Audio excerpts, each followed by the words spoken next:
네, 오늘 광복절 기념식 윤석열 대통령의 경축사에 담긴 메시지를 중심으로 정리해보는 시간 마련했습니다. 윤희석 국민의힘 대변인, 김현정 전 더불어민주당 대변인 나오셨습니다. 안녕하십니까? 네, 안녕하세요. 네, 자, 현 정부의 국정 철학을 관통하는 핵심 키워드 바로 자유라고 할 수 있겠죠. 지난해에 이어서 이번 경축사에도 이 자유가 굉장히 많이 담겼습니다. 먼저 두 분의 총평부터 들어보겠습니다. 윤 대변인께서 어떻게 들으셨어요?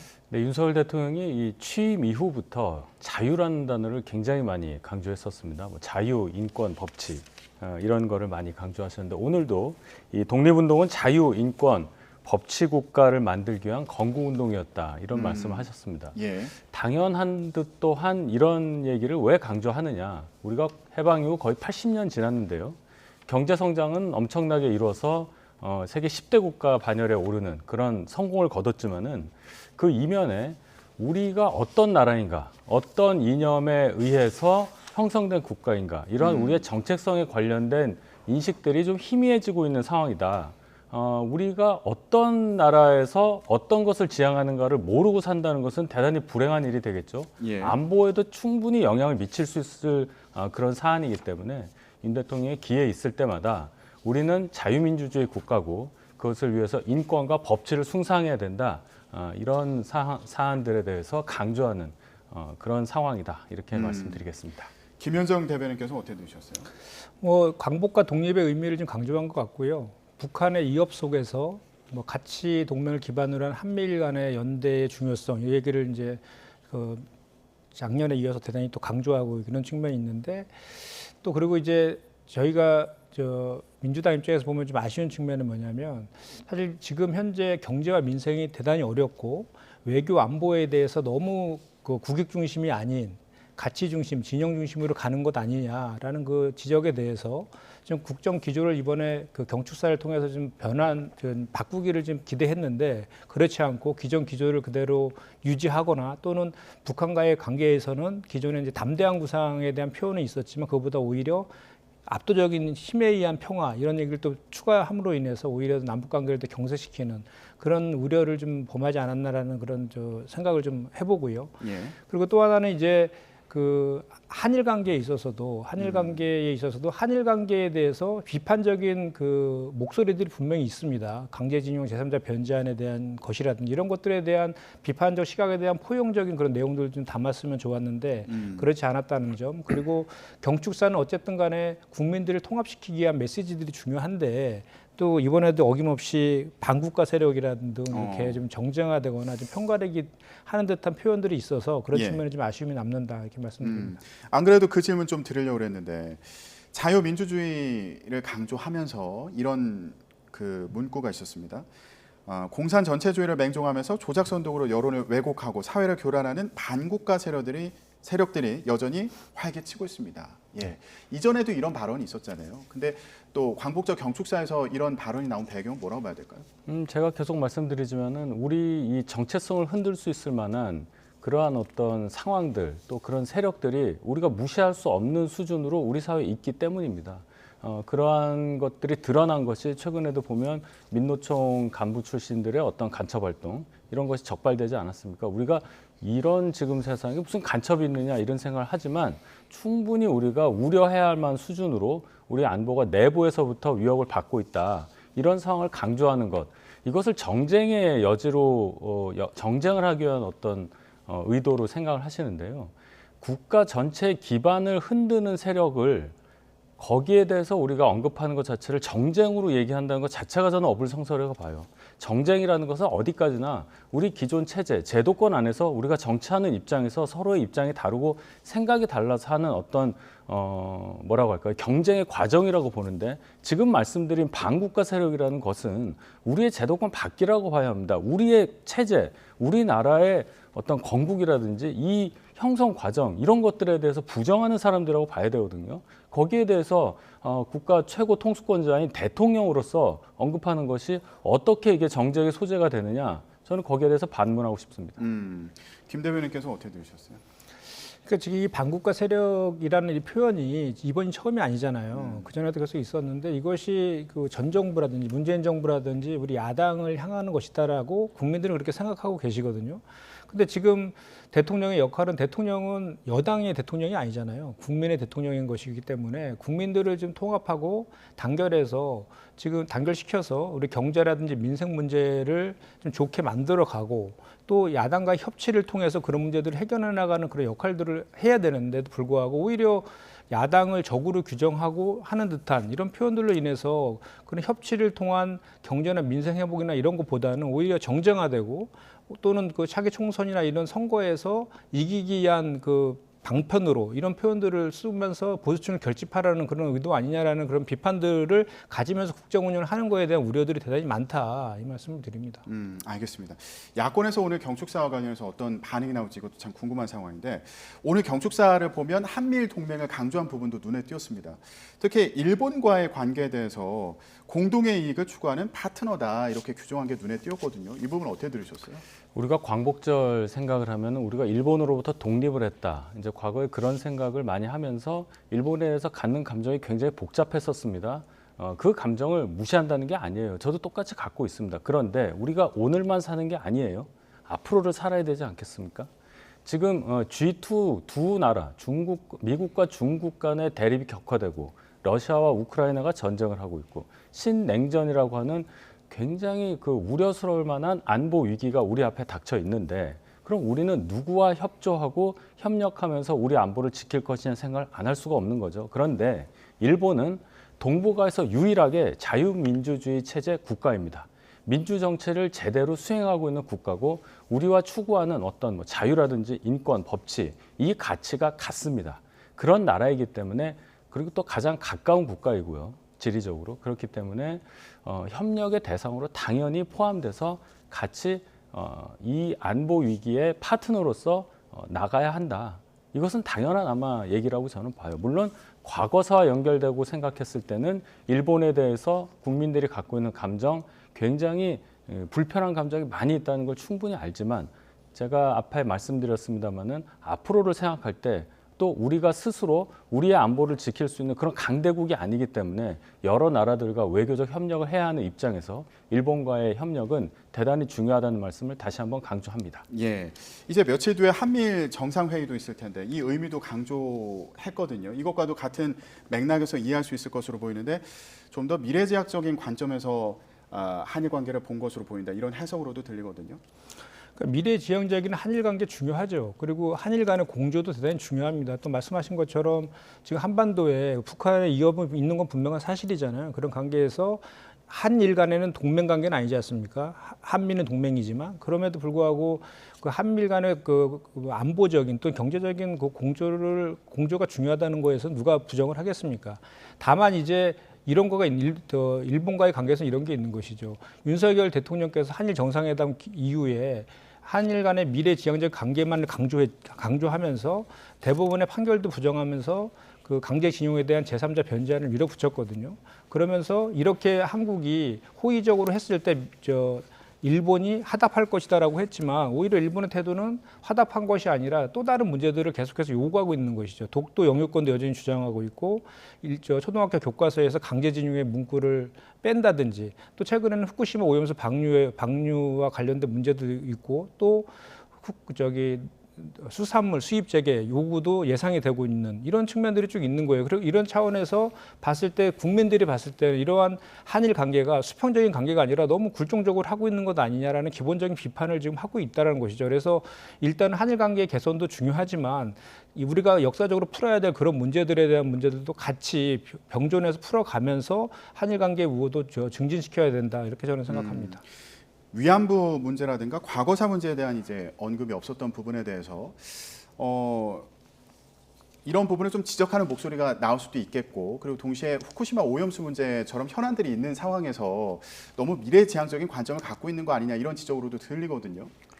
오늘 광복절 그 기념사 관련한 그 주제 선정에 있어서 미래지향적인 한일 관계 이 부분에 초점을 맞춰서 그 얘기가 중점이 된 것뿐이지 이 부분에 대해서 뭐 대통령이 간과하고 있다든지 이 부분을 중요하게 생각하지 않는다 그런 것은 아니라고 생각합니다. 특히 위안부 이 관련한 문제에 관련해서는 그동안 지속적으로 국민들께 이 설득 노력을 해왔고 그러나 그 당사자분들도 유가족분들이 일부가 거기에 대해서 불편하게 생각하시는 부분 엄중하게 받아들이고 있습니다. 계속 저희가 노력을 하고 있는 상황이고 후쿠시마 오염수 관련해서도 그동안 과학적인 어떤 결과라든지 또 우리 정부가 일본의 그 오염수 배출과 관련해서 충분히 정보를 받고 또 우리가 개입할 수 있는 여지를 만들었다는 점, 이것을 국민들께 계속적으로 알려드렸기 때문에 오늘 이 경축사에서는 굳이 언급하지 않았다. 저는 그렇게 봅니다. 예, 한미동맹 강조하면서 유엔 사령부의 역할에 대해서도 그 중요성을 네. 언급을 했는데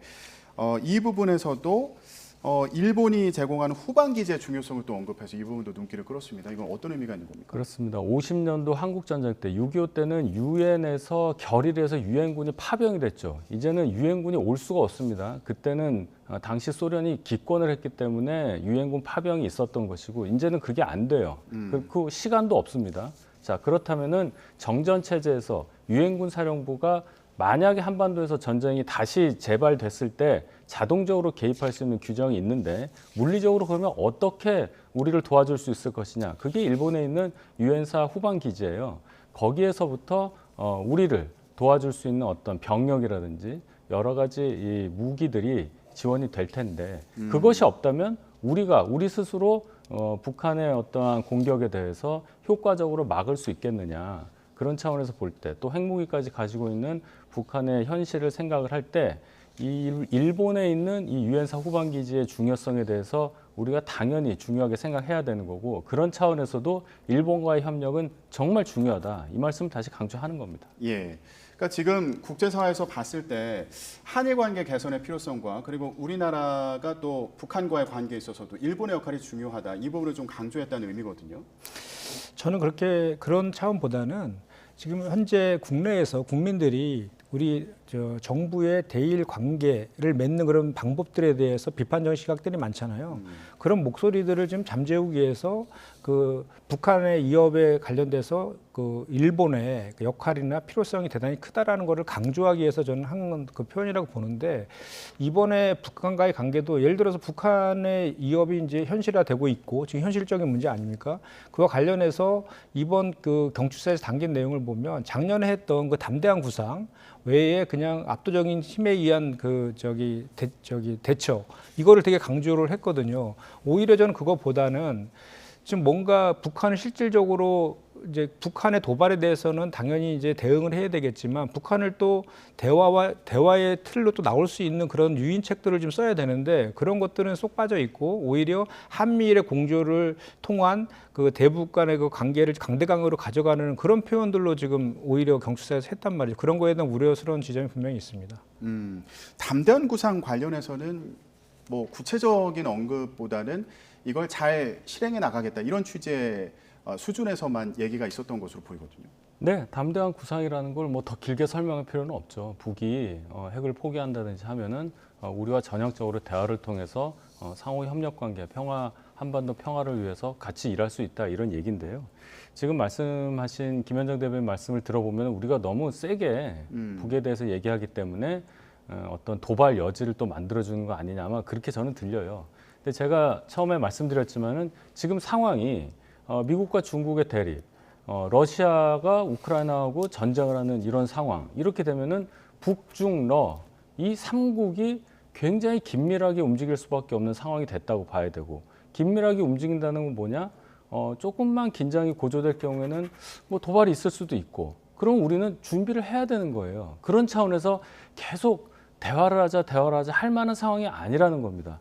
대화를 하지 말자는 게 아니라 아무런 우리의 실질적인 방비 대책 없이 대화만 믿고 그 결과만 믿고 있기에는 상황이 그렇게 간단치 않다는 말씀을 계속 강조하는 거고 대화를 통해서 북과 지금 80년 가까이 얘기를 하고 있는데 뭐 제대로 된 게 없지 않습니까? 문재인 정부 5년 동안에도 숱하게 속아왔기 때문에 우리는 그 점을 결코 잊어서는 안 된다. 이 점을 저는 다시 한번 말씀드립니다. 그러니까 제가 그 말씀드린 건 뭐냐면 이게 이제 남북 관계가 중요하잖아요. 우리가 주도적으로 풀어야 될 문제는 맞는데 지금 윤석열 정부에서의 남북 관계 기조는 너무 그냥 그 한미일 간의 공조를 통한 그 저 강대강 대치 이거에 너무 방점이 찍혀 있는 거 아니냐라는 말씀을 드린 거예요. 과거에 이제 뭐 김대중 대통령 때는 햇볕 정책이라는 건 다들 알고 계실 거고 그 MB 정권 때에도 그 평화 경제 민족 공동체론이라 해서 그런 정책들을 추가적으로 한 적도 있고요. 박근혜 정부 시절에도 왜 DMZ를 세계 생태 평화 공원으로 조성하자 이런 것들에 대한 대안들도 그 제시를 했었거든요. 그러니까 제가 말씀드린 건 이렇게 좀 추가적인 뭔가 지금 현재 정부가 갖고 있는 기조 외에 말씀하신 것처럼 대화를 통한 것이 지금 현실적으로 힘든 상황이지만 그럼에도 불구하고 이런 역대 정부들이 해왔던 그런 노력들을 추가적으로 해야 될 필요성이 있지 않느냐 이 말씀을 드리는 거고요. 예. 그리고 이제 신냉전 체제가 도래했다는 이제 그 해석들을 많이 하시는데 한미일 간의 공조가 강화되고 북중러 간의 공조가 강화되면 가장 피해를 보는 것은 지정학적 이치에 있는 우리 한반도일 수밖에 없거든요. 한반도의 리스크가 커지면 그 피해는 고스란히 우리 대한민국이 질 수밖에 없는 거기 때문에 좀 더 이것을 너무나 가치 동맹이라든지 진영 외교 이런 측면에서 바라볼 것은 아니고 예. 자주적인 우리 남북 간의 그런 그 교류나 대화나 이런 것들도 우리가 그 추구해야 된다. 이 말씀을 제가 드리는 겁니다. 예, 북한의 변화를 이끌 방법에 대한 고민도 좀 필요한 거 아니냐 이런 말씀으로도 이해가 되는데 한미일 정상회의에서 이 담대한 구상과 관련해서도 좀 더 구체적인 논의가 있을 것으로 보입니까? 그건 뭐 상황을 봐야 되겠지만은 어쨌든 상대가 있는 게임 아니겠습니까? 북을 설득해야 하고 북의 어떤 전략 방향을 바꿔야 하는 그 이해관계는 한미일 다 공이 마찬가지로 갖고 있는 것입니다. 분명히 북에 대한 북이 알아들을 만한 또 북에 효과를 줄 만한 그러한 메시지가 한미일 회담을 통해서 나오리라고 기대하고요.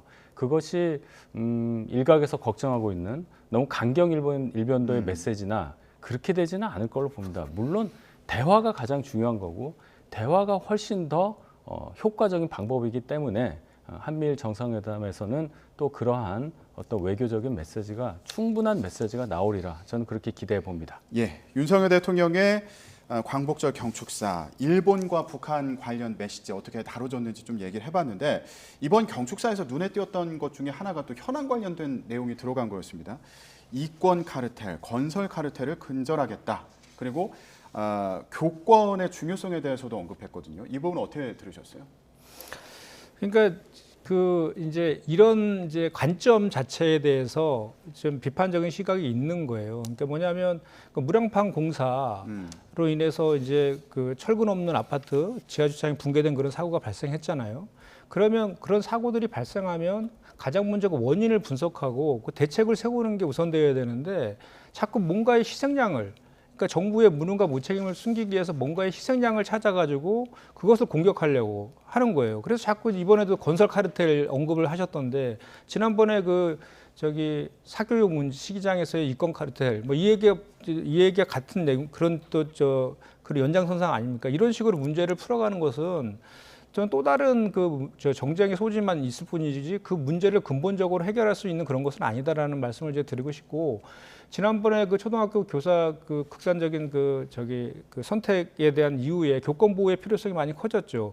그 부분에 대한 것도 이제 그 교권 보호 조례라든지 교권 보호를 강화할 수 있는 여러 가지 대책들이 있거든요. 그 대책들만 얘기하면 되는데 그것을 또 마치 이념적으로 색깔을 좀 더 씌워가지고 마치 학생 인권 보호 조례 때문에 교권이 침해됐다는 식으로 또 접근하는 이런 식으로 자꾸 이렇게 편가르게 하고 갈라치기 하는 식의 접근 방식은 문제 해결에 도움도 되지 않고 또 실질적으로 또 그런 문제 제기에 대해서 그 야당이라든지 시민단체들의 또 반발을 삼으로 인해서 오히려 그 문제가 뭐 이렇게 호도되는 그런 식으로 가서 문제 해결이 오히려 더 안 되는 그런 측면으로 작용하는 그런 사례들이 너무나 많다는 것이죠. 그런 점에 대해서는 비판의 점 분명히 있습니다. 예, 뭐 아파트 부실 공사 논란과 관련해서 LH 정관 예우 문제를 지적하고 대책을 마련하고 이런 상황이기도 한데 너무 이거를 편가르기식으로 접근하는 거 아니냐 이런 지적을 해주셨거든요. 어떻게 들으셨습니까? 저는 그 정쟁화시켜서 편가르기라고 하는 그 인식을 이해할 수가 없어요.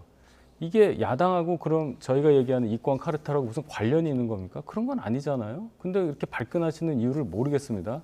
왜 그렇게 생각하시는지 이유를 알고 싶고요. 카르텔이라는 단어를 대통령이 자주 말씀하시는데 이것은 경쟁 없이 어떤 합법적이 맞지 않은 방법으로 이득을 취하는 사람들의 연합체를 카르텔이라고 그냥 얘기하는 거예요. 우리 사회 부조리에 대해서 강한 표현을 통해서 선명하게 메시지를 전달하고자 하는 그런 대통령의 생각이라고 보고, 여기에 대해서 국민들이 다 뭐 반대하거나 하시는 분은 없을 겁니다. 이게 없어져야 우리 사회에서 소위 말하는 비리라는 것들이 없어지고 공정과 상식에 맞는 그런 사회가 이루어질 테니까요. 이 교사 문제 관련해서도 그 학생인권 조례 관련해서 또 편가르기 한다, 이념적 색채를 씌우는 거 아니냐 말씀하셨는데, 학생인권 조례 때문에 교권 수호에 상당한 문제가 있다, 이 얘기는 현장에 있는 교사들로부터 먼저 나온 얘기입니다. 학생인권 조례 때문에 많은 문제가 있다, 이런 지적이 아니라 그 일부 학생인권 조례에 있는 일부 내용 때문에 교사들의 교권마저 침해되고 있는 상황이 있으니 여기에 대해서 적절한 대응을 해달라, 이것이 현장에 있는 교사분들의 요구 아니겠습니까?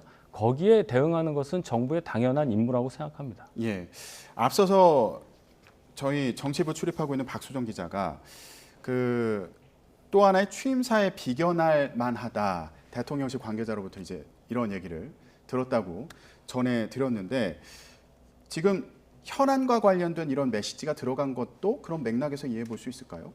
그렇죠. 오늘 광복절 기념사에 광복절 관련한 내용도 있지만 이제 현안 관련해서도 길게 아주 강조점을 두고 말씀하셨으니 그것을 준비한 이 대통령실 입장에서는 굉장히 아마 신경을 써서 이 기념사에 대한 그 메시지가 갖는 의미, 여기에 대해서 의미를 부여했다, 저는 그렇게 생각을 하고요. 내용 자체도 보면은 많은 것들이 망라돼 있습니다. 따라서 오늘 이 8.15 기념사 이 시점에서 대통령이 뭔가 국민들께 그동안 1년여 지난 본인의 집권 기간 동안의 어떤 성과라든지 앞으로의 지향점에 대해서 더 소상히 설명하는 그런 자리로 생각하시지 않았나, 이런 판단을 해봅니다. 예.